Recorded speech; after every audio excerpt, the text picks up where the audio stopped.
A sports doctor has said Lewis Hamilton's long COVID is likely to continue to bother the reigning world champion, particularly in hot conditions. A doctor has expressed concern about Lewis Hamilton's long COVID diagnosis, saying that the Englishman will face particular difficulties if races take place in extreme heat. Hamilton was visibly exhausted after the Hungarian Grand Prix and struggled to get up onto the podium after the race. Hamilton spoke to journalists about his condition immediately after the race. He said, "I was suffering from dizziness and everything became a bit blurry on the podium. I've been fighting with my health all year, trying to stay healthy after everything that happened last year. It's still a fight. I haven't talked to anyone about it yet, but I think it's dormant. My training has been different since then and the level of fatigue is different." Sports doctor Karen van der Ende Kastelein spoke to GP blog about long COVID and how it is likely to affect Hamilton and in turn, his title race with Max Verstappen. Van der Ende was particularly keen to emphasize just how problematic hot temperatures will be for Hamilton even if his condition isn't overly serious.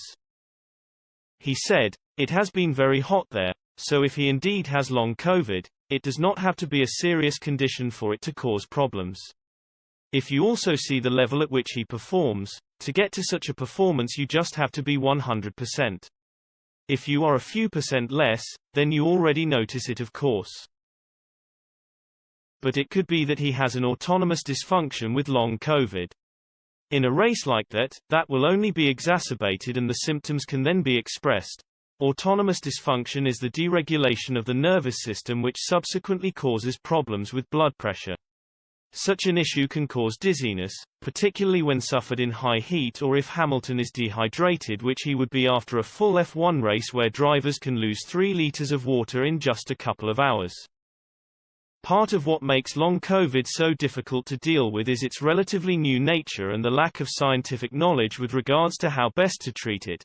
Van der Ende offered some suggestions of what Hamilton and other sufferers can do to aid the situation, but noted that there are no guarantees.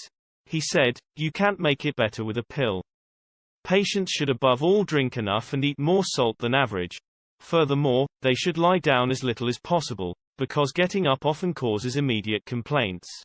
Unfortunately, there is no miracle cure that will make things better from one week to the next."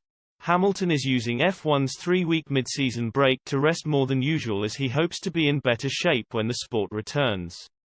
He currently leads Verstappen by 8 points in the Drivers' Championship standings. The Belgian Grand Prix is the first event back with first practice taking place on August 27 at Spa-Francorchamps.